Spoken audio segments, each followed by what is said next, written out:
வணக்கம் சிவாய். நம்ம உங்கள் வெற்றி செல்வன் யாழ்ப்பாணத்திலிருந்து நம்முடைய அமேசிங் நேச்சர் ஃபார்ம்லேருந்து பேசுகிறேன். நம்முடைய நண்பர் கௌரி சங்கருடைய ஃபார்ம் லேண்டில் தான் இருக்கிறோம். நம்ம இப்போ இந்த 15 ஏக்கர் நிலத்தில் நம்ம என்ன செய்ய போகிறோம் அப்படின்னா, இது உப்பு தண்ணி உள்ள பகுதி.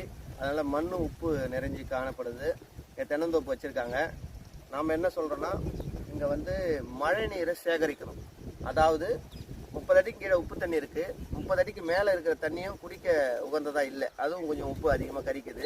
அதனால் இந்த தண்ணிகளை நாம் சரி செய்யணும் அப்படின்னா, இயற்கையாக வரக்கூடிய மழை தண்ணியில் பூமியிலேருந்து வரக்கூடிய தண்ணியை நம்ம டம்ப் பண்ணி, அதாவது ஒரு ஆர்டிஃபிஷியல் நம்ம ஒரு குளத்தை வெட்டி அதில் தண்ணி தேக்க வச்சு அந்த தண்ணியை எடுத்து நம்ம விவசாயத்துக்கும் மீன் வளர்ப்பு நம்முடைய ஆடு மாடுகளுக்கு உணவாக கொடுக்கணும், அதை தண்ணியாக கொடுக்கணும்.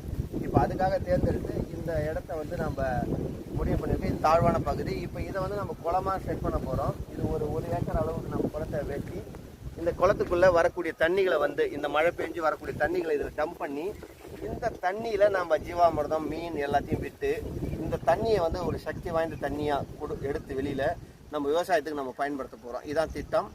அதனால் இந்த யாழ்ப்பாணத்தில் இருக்கிற மக்கள் பண்ணை குட்டைகளை அதிகமாக வெட்டணும். அரசாங்கமும் இதுக்கு ஒரு உதவிகள் செய்யணும்.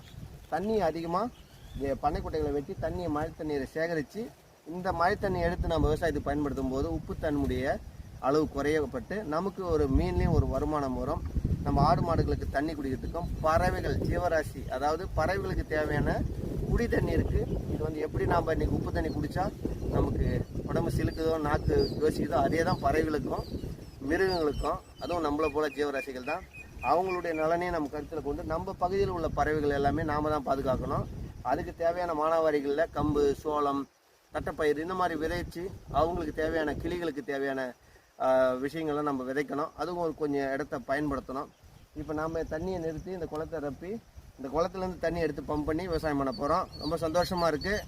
இயற்கை விவசாயத்தை பாதுகாக்கிற மட்டும் இல்லை, இயற்கையுள்ள அனைத்து ஜீவராசிகளும் நம்ம பாதுகாக்கணும். அதுக்கு தான் மனித படைப்பு. அதுக்கு தான் நம்ம வந்திருக்கோம். ரொம்ப சந்தோஷமாக இருக்குது. இங்கே தண்ணியை பார்க்கணும். இது எல்லாத்தையும் சுத்தம் பண்ணி சில மரங்கள்லாம் கொஞ்சம் இது எல்லாத்தையும் கிளியர் பண்ணிவிட்டு நம்ம தண்ணியை நிறுத்தி விவசாயத்தை கொண்டுட்டு வருவோம். குளத்தை சரி செய்து நீரை நிரப்பி விவசாயம் செய்வோம். நன்றி, வணக்கம்.